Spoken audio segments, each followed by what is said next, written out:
Bien, mis queridos niños, este es el último tema del temario de Historia de España. Y es los gobiernos de la democracia. Y va del 78 a, pues, en teoría está el 2000, en teoría está, vamos a ver, en teoría está hasta el 2000. Pero vamos, ya que estamos aquí, llegamos un poquito más lejos. ¿Eh? Y son estos señores los que van a salir. De Suárez, Calvo Sotelo, Felipe González, Aznar, Zapatero, Rajoy y Pedro Sánchez. Bien, vamos a ello. Una cosa, este tema es un tema de todos los temas el más polémico. ¿Por qué? Porque no hay ninguna perspectiva histórica. No lo estamos viendo de lejos. No hay una historiografía. O sea, no hay libros de historia de lo que hizo Pedro Sánchez. Está el hombre ahí, una cosa, quitando al bueno de Suárez, los demás tantos vivos y coleando. No sé si Calvo Sotelo también, el pobre, no lo sé. Pero vamos, los demás están todos vivitos y con buena salud. Yo me alegro. Así que no tenemos una perspectiva histórica de ello. Además, esto es más casi más periodismo que historia. O sea, y el problema del periodismo es que hay versiones muy distintas de esto. O sea, si queréis os cuento yo la versión del periódico ABC, o os cuento la versión del periódico El País, o os cuento la versión del periódico El Mundo. Y es que no son la misma, ¿eh? O de la cadena de Radio La SER, o de la cadena de Radio La COPE. No es lo mismo ver La Sexta que ver, yo que sé, Antena 3. Y mira que son de la misma empresa. Entonces, hay opiniones muy distintas. Aquí ¿qué es lo que tenéis que hacer? Y además hay temas muy, muy polémicos, ¿eh? Hay temas muy, muy polémicos. Entonces, ¿qué tiene que hacer Caperucita? Pues Caperucita no se va a casar con nadie. Y Caperucita va a ir por el caminito sin que se salga el lobo. Aquí es donde yo tendría que decir que sí, que debatimos en clase lo que vosotros queráis. Un cuerno que vosotros no debatís nada, porque soy un montón de gatos de escayola, así que me vaya a venir ahora con que vamos a debatir. Sí, yo voy a debatir con vosotros lo que yo me sé. Esos gatos de escayola. Bien, pues eso, vamos a ello. Este tema es bastante cortito. Cuidado con este tema, que todos los que corregimos exámenes de selectividad y damos, lo hemos vivido, no. No es que sepamos, es que estamos allí, vamos, que yo me acuerdo de todos estos señores como si fuera antes de ayer, ¿eh? Así que cuidadito. Bien. ¿Empezamos por dónde? Pues mira, empezamos en 1978. ¿Por qué? Porque se acaba de aprobar en diciembre la Constitución española, por lo cual España pasa a ser ya una democracia en pleno funcionamiento. En el momento que tenemos una democracia, es verdad que las Cortes tuvieron que hacer un trabajo titánico adaptando toda la antigua legislación franquista y rehaciendo toda la antigua legislación franquista para adaptarla a el nuevo talante democrático de la Constitución. Bueno, pues se hizo, fue paulatino. Por ejemplo, todas las banderas con aguiluchos de antes, pues tenían que ir cambiándolas por banderas de constitucionales y demás. O sea, se lleva un tiempo. Una cosa, todos los regimientos de España tenían que cambiar de bandera. Eso no es la bandera de un regimiento de infantería no se compra en el chino. Son cosas así, tenían que ir la infanta o la reina o alguna. Vamos, es algo complicado, es algo complicado. Pero y bueno, y toda la legislación, desde hasta yo que sé, hasta el código de circulación, yo que sé, todo, todo. La verdad que se sudaron la camiseta. Bien, aquí tienen ustedes, pues ya lo vimos en el tema anterior, el rey Juan Carlos, Borbón y Borbón, firmando la Constitución en las Cortes, obviamente, donde si no, con la reina Sofía, y aquí está Felipe, el futuro rey Felipe. ¿Y quién era el presidente? Si este hombre era jefe del Estado, ¿eh? El rey era jefe del Estado, sin poder, los reyes reinan, pero no gobiernan. ¿Quién gobernaba? Pues gobernaba Adolfo Suárez, de la Unión de Centro Democrático, como ya sabéis del tema anterior. Pero Suárez había hecho un trabajo extraordinario. Aquí me tenéis que filtrar, sabéis que yo soy un defensor de la Constitución del 78 y de la transición española a muerte. Os digo que eso está abierto, aquí hay muchas polémicas, hay gente que habla del régimen del 78 como si hubiera, yo qué sé, hablaran de la Alemania nazi o algo así. Cuidado. Aquí cada uno. No os caséis con nadie, o no, lo que sé, vosotros mismos. Bien, el caso es que Suárez había hecho un papel extraordinario. Mira una cosa, había hecho un papel extraordinario en su partido Unión de Centro Democrático. Pero es que el centro no existe. El centro no existe. O tú eres de derecha o tú eres de izquierda, o eres más de derecha o eres más de izquierda. Es muy difícil eso. Es verdad que existe una izquierda moderada y una derecha moderada que se entienden perfectamente cuando quieren. Sí, y yo que me alegro. Pero como tal centro no tiene un hueco político en España.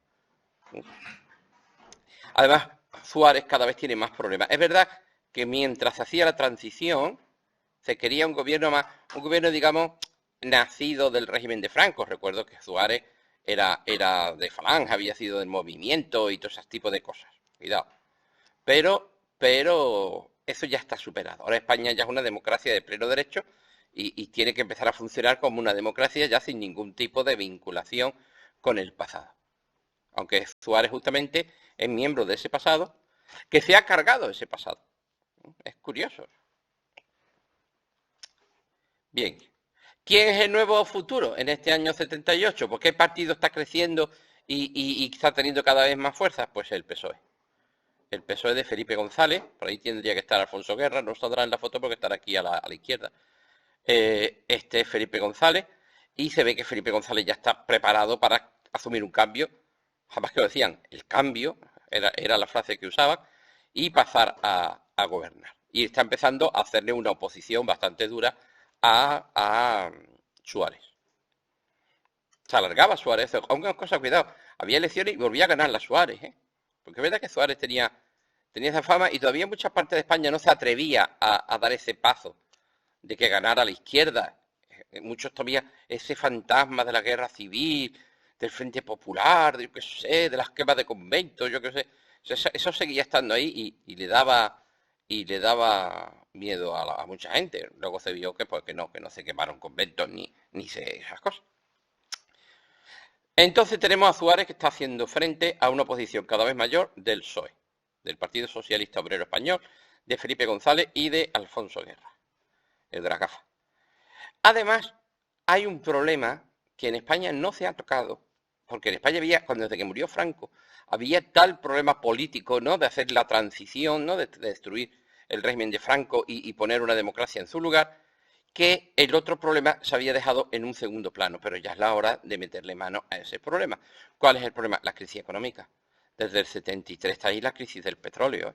Hay una crisis económica horrorosa, pero no solo una crisis provocada por un incidente concreto, porque la guerra del Yom Kippur la perdieron los árabes, entonces la Organización de Exportadores de Petróleo, la OPEP, decidió subir el precio del petróleo.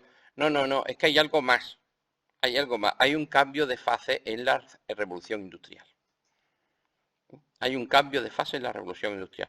De la segunda fase, ¿os acordáis cuando vimos a Primo de Rivera? Que Primo de Rivera era el paso de la primera fase, la del carbón y la de y la de la industria textil, las máquinas de vapor, a la segunda fase, la de la electricidad, la gasolina y los motores de combustión interna. Pues bien, ahora en estos años 70 finales está empezando la tercera fase, el cambio de la tercera fase.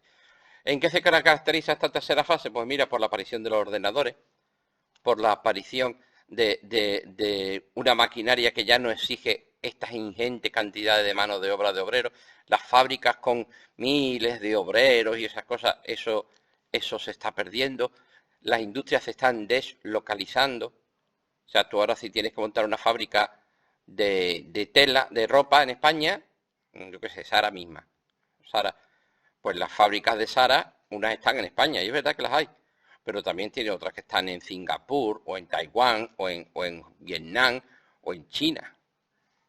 Eso se llama deslocalización.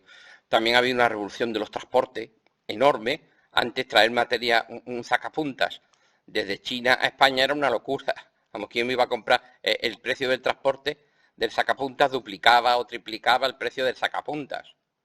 Ahora ha aparecido una cosa que se llama los containers, los contenedores, y los barcos portacontenedores que están revolucionando eso, y ahora sí es rentable fabricar el sacapuntas en China y traerlo a España. Entonces, está cambiando la revolución industrial. Y sobre todo esas miles de fábricas con miles y miles de trabajadores de mono azul, eso está desapareciendo. Pero claro, eso lleva que se van a perder miles y miles de puestos de trabajo. Y esta crisis hay que meterle mano, ¿eh? Esta crisis hay que meterle mano. Además, acordaros del INI, el Instituto Nacional de Industria que había creado Franco. Había muchísimas empresas, todas aquellas empresas que no eran rentables, por ejemplo, la industria pesada, la que fabrica tornillos y barras de acero, y todas esas cosas que no es muy poco rentable, esa la había asumido el Estado.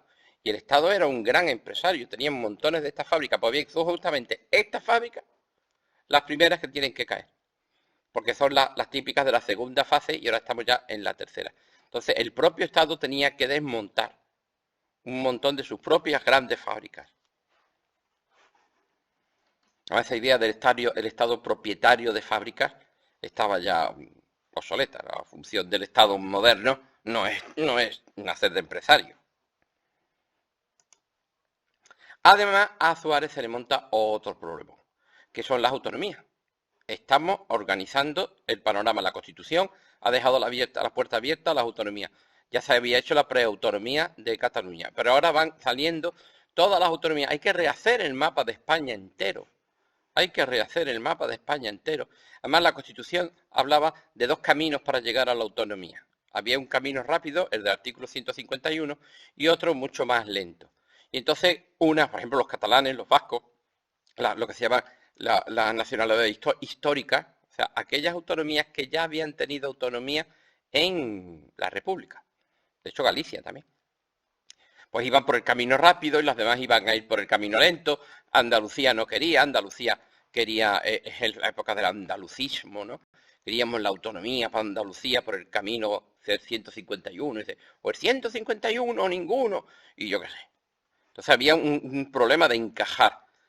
Además, estas autonomías creaban muchos problemas con el ejército. Os digo una cosa, el ejército era, ¿acordáis de las bases del franquismo? La primera que explicábamos siempre era el ejército, y que el ejército era franquista más allá de la muerte de Franco. O sea, en el ejército español, de 1978, 79, 80, la presencia de militares franquistas, pero franquistas, es muy fuerte, y estas ideas del nacionalismo, que ahora ya no haya que decir Gerona, sino Girona, y todo ese tipo, y ahora San Sebastián se llama Donosti, y La Coruña se llama A Coruña, eso que tú dices, pues mira, qué bien, ahora nosotros, y hizo un drama, pues para esa gente se lo tomaba muy en serio, ¿eh? Esa gente se lo tomaba muy en serio y es bastante complicado. Pues bien, hay muchos follones, sobre todo por eso, que cómo encajar las autonomías. Ahora que lo vemos a todo lo pasado, decimos, pero una tontería que fuera por uno o por otro, al final tenemos todos lo mismo. O sea, ¿qué derechos tienen que tener unas autonomías u otros? La solución de Suárez fue café para todos. ¿Entendéis la frase? Vamos, ver, tú vas con un grupo de amigos a un bar. Imaginaros que las autonomías somos un grupo de amigos. Y dice, yo quiero un café con leche. Dice, sí, yo quiero llega a Aragón, esta es Cataluña. Eso lo sabéis, ¿verdad? Esta es Aragón. Yo quiero un café con leche, pero con leche desnatada. Dice, sí, sí, pero el mío, café solo, pero descafeinado. No, yo quiero el café solo, sí, pero café, ¿eh? Sí, pues yo quiero un café con leche, pero descafeinado con leche desnatada. Y yo quiero una manzanilla. Yo no quiero una manzanilla, yo quiero una menta poleo. Pues yo quiero un sombra. No, un sombra, una leche manchada. Dice, no, yo quiero un cortado. No, yo quiero. Y al final, ¿sabe lo que dice el camarero? Y un cuerno quemado, café con leche para todos. Café con leche para todo el mundo y tira millas. Y al final fue lo que hizo. O sea, los catalanes querían una cosa, los vascos querían tener más que los otros y no dijeron, pues no, que es lo mismo para todo el mundo. Curiosamente menos para el País Vasco y Navarra, que tienen una administración de los dineros diferente. El famoso café para todos. Y al final, Cataluña va a tener las mismas competencias, la Generalitat de Cataluña, pues tiene las mismas competencias que la Junta de Andalucía o que la Junta de Galicia o que el gobierno regional de Cantabria o de La Rioja. Cantabria es esto, La Rioja es esto. Esto es Castilla y León, Castilla-La Mancha, Extremadura, los conozco, Comunidad Valenciana, los conozco. Bien, pues eso en aquella época era un encaje. La solución al final fue el café para todos. Pero había bastantes complejos. Aquí están las manifestaciones. Pues me acuerdo de una manifestación en Barcelona por la autonomía en Andalucía, en Barcelona, que fui yo, de niño. Y aquí está, pues, sobre lo que sí, la autonomía de Valencia y todas esas cosas. Además había otro problema. Señores, la situación internacional, estamos en el final de la Guerra Fría, no tan en el final, que quisiéramos, en fin, básicamente el final. Estaba en Estados Unidos el presidente Reagan y la situación en Europa es bastante tensa, la URSS se está descomponiendo económicamente. Reagan llevó la Guerra Fría a un punto muy fuerte, obligando a tensarse mucho a la URSS y al final saltaron las costuras de la URSS. Esto era, este era el mapa de Europa de aquella época y sobre todo tenéis que entender estas dos alianzas militares. Bueno, esto ya espero que lo sepáis de cuarto. Aliados de los americanos, con democracias capitalistas, bueno, Turquía democracia regular, pero bueno, con sistemas capitalistas, estaba la organización del Tratado del Atlántico Norte, la NATO, North Atlantic Treaty Organization, que dicen los ingleses y los americanos, y nosotros le llamamos la OTAN, Organización del Tratado del Atlántico Norte. Esto hay que sabérselo, ¿eh? Este es un anagrama, la rosa de los vientos. Y en aquella época pues lo formaban estos países. Y otros que luego se han ido incorporando. No, Suiza no está, ¿eh? Bueno, esto aquí están los marcados los que son capitalistas. La OTAN. España no estaba en la OTAN. España tenía un tratado de alianza y cooperación con los Estados Unidos desde el 53. España tenía bases militares del ejército de los Estados Unidos, Rota, Torrejón, Morón y Zaragoza. Pero no estaba en la OTAN, en la organización de verdad. Y por el otro lado tenía otra fuerza, que era el Pacto de Varsovia, que son estos países que están en rojo, que era básicamente la Unión de Repúblicas Socialistas Soviéticas, la Unión Soviética, más sus satélites, de que si la República Democrática Alemana, Polonia, Checoslovaquia y tal y más. También muy fuerte militarmente. Y aquí el sitio donde se tocaban era sobre todo en Alemania. En la frontera de Alemania era un punto bastante caliente. Y la ciudad de Berlín, que está aquí. Berlín Occidental era de este lado. Bien, pues en aquella época está la cosa bastante tensa. Oye, está tensa la cosilla, ¿eh? No era, o sea, vamos, vosotros que no lo habéis vivido, pero en aquella época había una angustia realmente de que hubiera una guerra atómica, ¿eh? O sea, el temor a la guerra atómica estaba muy, muy, muy presente. Y en aquella época es cuando el presidente americano Reagan presiona para que España se una a la estructura militar de la OTAN. Y España que pase a ser un país más dentro de esta estructura militar. Ya es verdad que España estaba en ese bloque de los Estados Unidos, puesto que ya os digo que teníamos un tratado de alianza y cooperación desde el año 53, el que le salvó el pellejo a Franco, cuando Franco, digamos, le vendió España al americano. Y, y está claro que cuál era nuestro bando en la Guerra Fría, eso no cabía la más mínima duda, pero España no se había integrado militarmente en la OTAN. Y eso es lo que quieren los americanos. Es una época dura. Ya han terminado, esto es más de los años 70. Os digo que la Guerra Fría fue dura, conoció unas guerras tremendas, ¿no? La más importante fue la guerra del Vietnam, pero luego se prolongaron en guerras en Indochina. Bueno, Camboya va a sufrir lo que no está lo escrito y un montón de países más.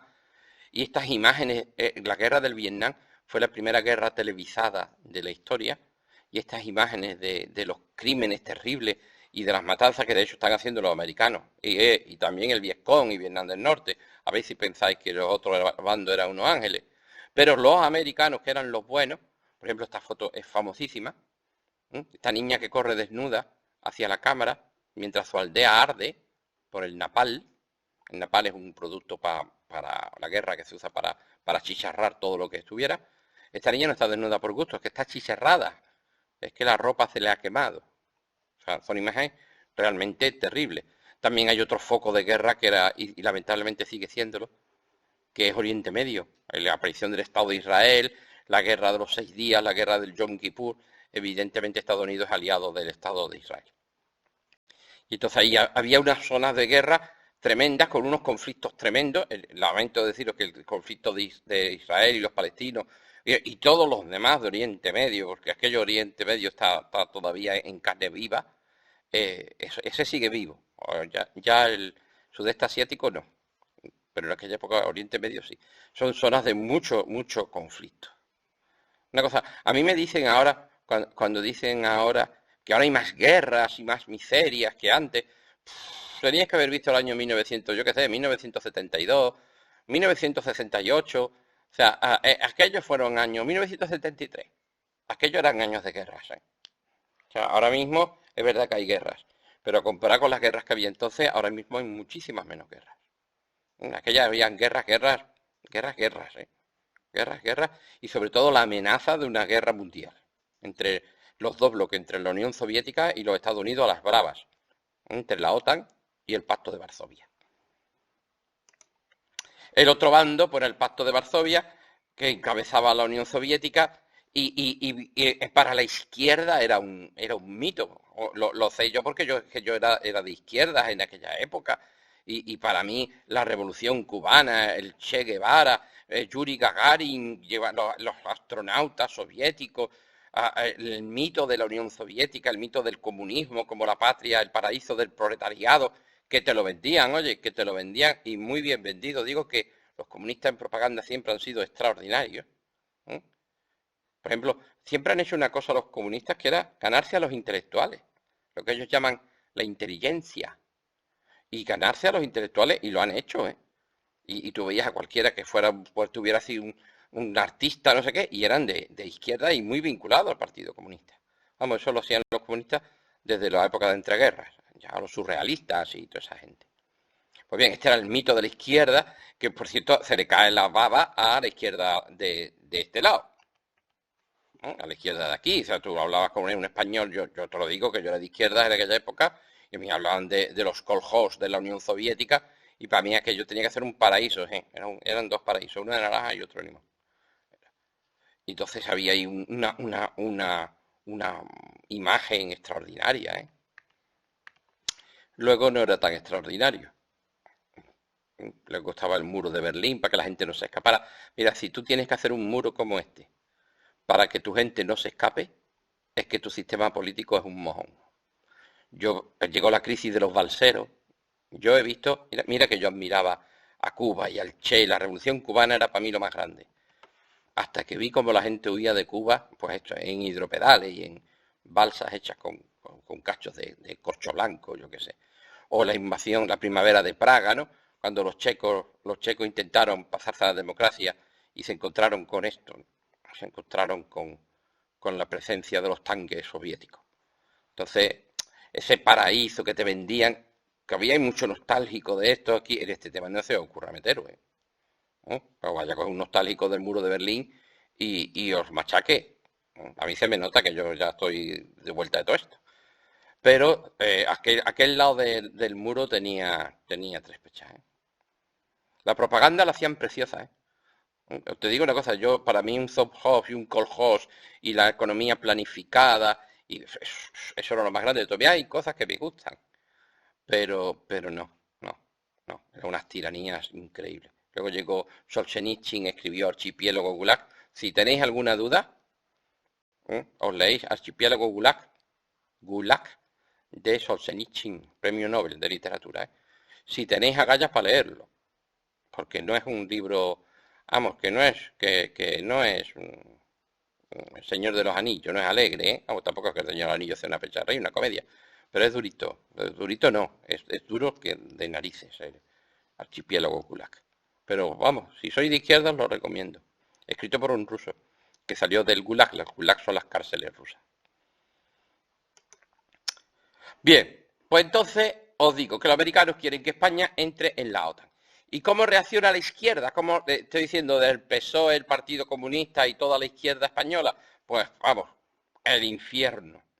Más esa imagen de las calaveras de las bombas atómicas, ¿no?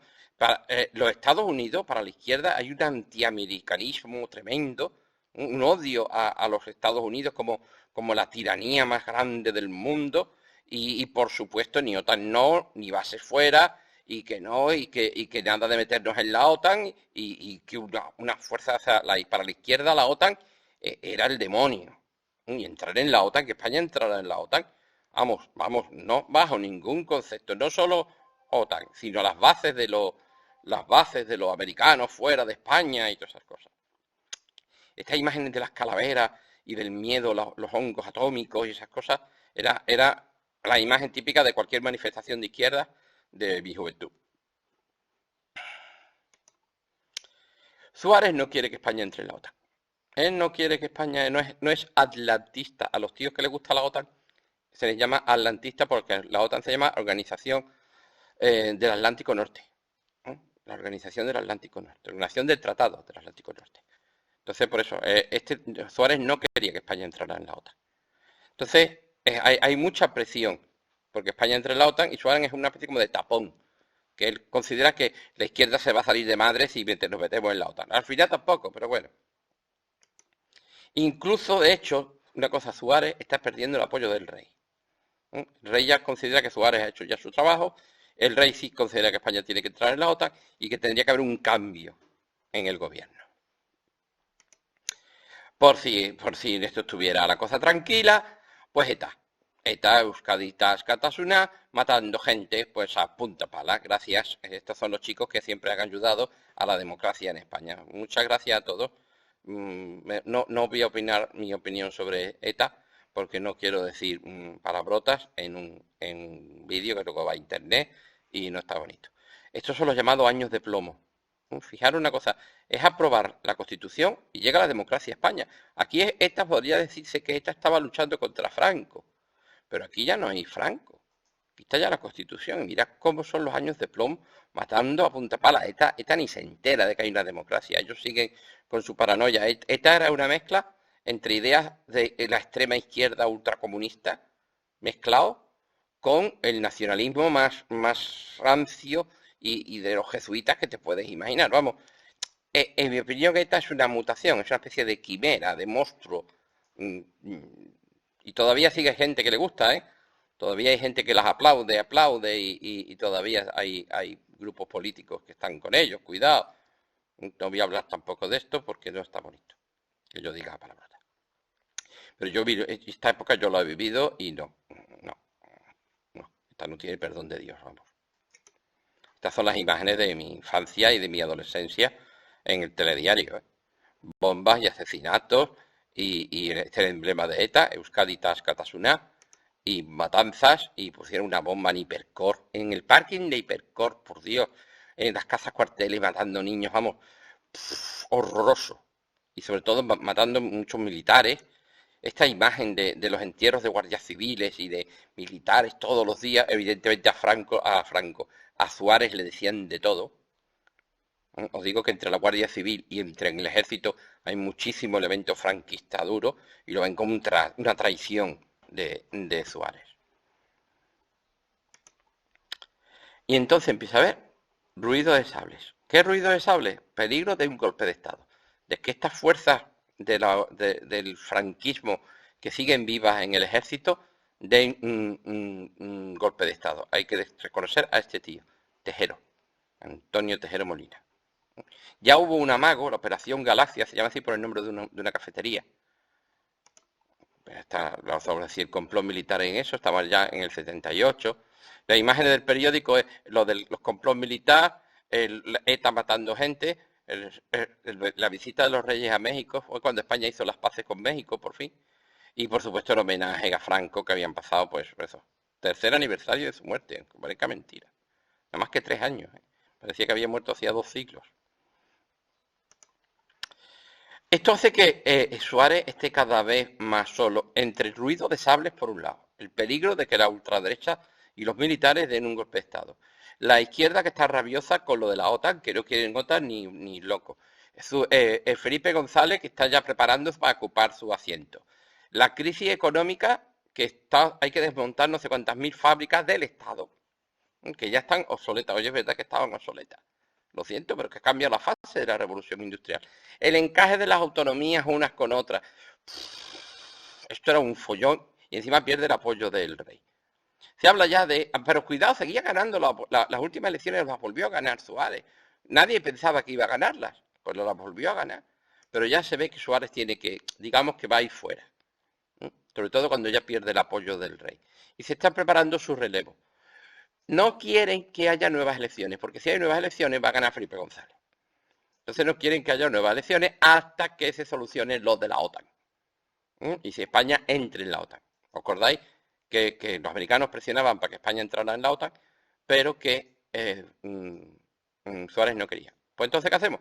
Pues Suárez, además, hay que hacer que dimita Suárez, al final Suárez dimitió, y sin que haya elecciones dentro de la misma UCD, como sigue teniendo la mayoría parlamentaria, pues metemos a un nuevo presidente del gobierno, que es Leopoldo Calvo Sotelo, que es este hombre, y que de UCD, Unión de Centro Democrático, del mismo partido de Suárez, y que sí que está dispuesto a meter a España en la OTAN, pero del tirón. Y aquí estamos en el año 80, 81.